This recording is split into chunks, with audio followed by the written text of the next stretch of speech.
इस वक्त सुबह के 7 बज रहे हैं और आज दूसरा दिन है। मैं ज़िला डोडा के ठाठरी के अंदर मौजूद हूँ। बिल्कुल जहाँ पर मैं बैठा हूँ ये तहसील हेडक्वार्टर ठाठरी और तहसील ऑफिस है।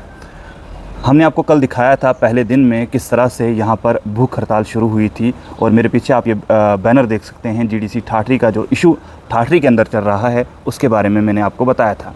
यहाँ पर कुछ साथी रात भर जो है यहाँ पर बैठे थे, सोए थे और यहाँ पर जो है भूख हड़ताल पर हैं।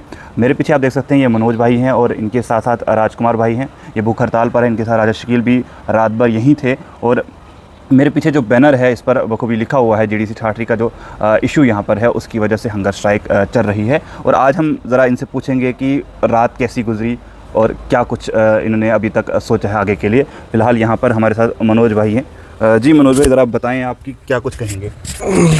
जी अंसर भाई, आदाब, गुड मॉर्निंग सबको मेरी तरफ से।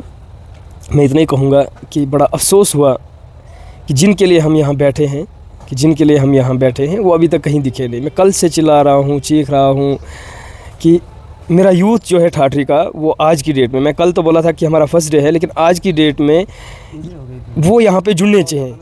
तो जैसे कि हमारे साथ जो ठाठरी के पॉलिटिशियंस थे या पॉलिटिशियंस हैं वो बखूबी हमारा साथ दे रहे हैं, युवाओं का साथ दे रहे हैं। अगर हमने ये इनिशिएटिव लिया है तो वह हमारा जी जान से साथ दे रहे हैं, हर मुमकिन कोशिश तक वो हमारे साथ हैं। उसके साथ साथ जैसे कि राजा शकील हमारे साथ यहाँ पे रात को रहे, अल्ताफ़ भाई थे और अशरफ भाई थे, बिल्कुल पूरी रात हमारे साथ शाना बिशाना खड़े रहे।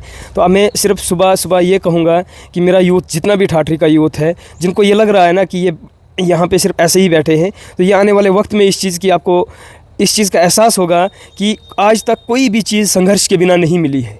ये मेरी एक छोटी सी बात है कि कोई भी चीज़ जो है वो संघर्ष के बिना नहीं मिलती है। इसलिए मनोज के अकेले संघर्ष करने से ये चीज़ हासिल नहीं होगी, आप सबको आना पड़ेगा।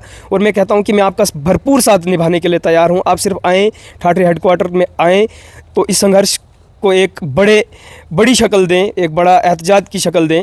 बाकी अभी तो इतना ही कहूँगा। जय हिंद, जय भारत, जय संविधान। तो यहाँ पर हमारे साथ राजा शकील भी हैं और फ़िलहाल ये अम्बेडकर साहब की जो है किताबें पढ़ रहे हैं, स्पीचेस पढ़ रहे हैं। तो राजा शकील, थोड़ा आप बताएं कि क्या कुछ है। बस मेरी आज जिस तरह से मैं तमाम नाज़रीन को बताता चलूँ कि आज जो है एक सुबह हुई है, खुशहाल सुबह हुई है, इंतज़ार की घड़ी है और उम्मीदों से भरा हुआ अंबार है। भूख हड़ताल पे बैठे हुए दो नौजवान हैं, अपने घर को छोड़कर तालीम को बेहतर करने के लिए, हमारे तालीमी निज़ाम को दुरुस्त और सही करने के लिए यहाँ पर बैठे हुए हैं। और ये नौजवान खुद यहाँ पे खड़े हुए हैं, इनको किसी की ज़रूरत नहीं है कोई आए यहाँ पे ना आए, लेकिन हम सबको सोचना चाहिए, हम सबको अपने बच्चों के मुस्तकबिल के लिए इन नौजवानों का साथ देना चाहिए, ताकि हमारी जो डिमांड है ये हम सब की डिमांड है, हर एक शख्स की डिमांड है, चाहे वो पढ़ा लिखा हो या अनपढ़ हो। जो पढ़ा लिखा है उसके बच्चे कल पढ़ेंगे और जो अनपढ़ है उसके बच्चे भी कल पढ़ेंगे और वो भी इन अदारों के अंदर जाएंगे। मेरी तमाम नाजरीन से गुजारिश, ख़ास करके इस ठाठरी सब डिवीज़न के लोगों से गुजारिश है कि वो आप आकर यहाँ पर शामिल हो जाएं इन सब के साथ, हम सब के साथ, ताकि जो भूख हड़ताल पर यहाँ पे बैठे हुए हैं इनका हौसला बुलंद हो, इनकी जो उम्मीदें हैं वो और ज़्यादा मजबूत हो के काम जल्द अज जल्द शुरू किया जाए डिग्री कॉलेज का। बहुत बहुत शुक्रिया। शकील जी से मैं एक और सवाल पूछना चाहूँगा। जिस तरह से बहुत से लोग कमेंट कर रहे हैं, अब ये पॉलिटिकल क्वेश्चन तो यहाँ पर पूछना नहीं चाहिए था, लेकिन बहुत से लोग कमेंट कर रहे हैं कि अगर आपका इशू है और आप एक पार्टी से ताल्लुक़ रखते हैं और आप ही का यहाँ पर एमएलए भी है, तो क्या वो एमएलए कुछ नहीं कर रहे हैं? देखिए, आपको बताता चलूँ कि इससे पहले जब इस चीज़ की शुरुआत हुई, एमएलए ही कॉलेज के अंदर चले गए थे, उन्होंने ही उस चीज़ को देखा, उन्होंने ही उस चीज़ पे बात भी की। लेकिन हमें जहाँ तक लगता है 16 सालों से चला हुआ ये डिग्री कॉलेज जहाँ आज तक नहीं बना, और हमारे अंदर ये सोच आई कि एक एमएलए कुछ नहीं कर सकता है। जहाँ पर एमपी गुजरे, एमएलएज गुजरे, मिनिस्टर गुजरे, डीसीज गुजरे, एलजी गुजरा, वो कुछ नहीं कर पाए, एक एमएलए क्या कर पाएगा। हाँ, हमारी बात उनसे हुई थी, आवाज़ उठा रहे हैं, आवाज़ उठाएंगे। हम उम्मीद करते हैं कि वो आने वाले असेंबली में भी आवाज़ उठाएंगे और उठानी भी चाहिए उनको। लेकिन यहाँ पर जिस तरह से कहा आपने कि पॉलिटिकली बात नहीं करनी चाहिए, हम तमाम पॉलिटिक्स, ये हिंदुस्तान पॉलिटिक्स से ही चलता है और हमें पॉलिटिकल बात करनी भी चाहिए।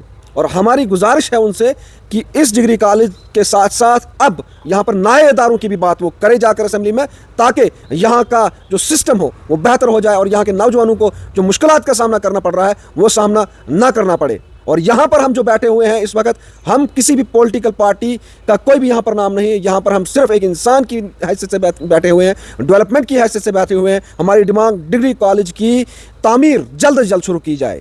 बहुत बहुत शुक्रिया। तो नाज़रीन, जिस तरह से आपने सुना कि इनने जवाब दिया कि आखिर जो महराज साहब हैं, महराज मलिक जो एमएलए डोडा हैं, उनका विज़िट भी था कुछ दिन पहले डिग्री कॉलेज ठाठरी के अंदर, और वहाँ पर क्या कुछ हालात उन्होंने देखे। अब देखना ये होगा क्या वो असेंबली में कॉलेज के लिए आवाज़ उठाते हैं या नहीं, क्या कुछ होगा। आने वाली अपडेट्स हम इसी हंगर स्ट्राइक को लेकर के भी आपको चनाब टाइम्स के ज़रिए देते रहेंगे। आप देखते रहेंगे चनाब टाइम्स। बहुत बहुत शुक्रिया।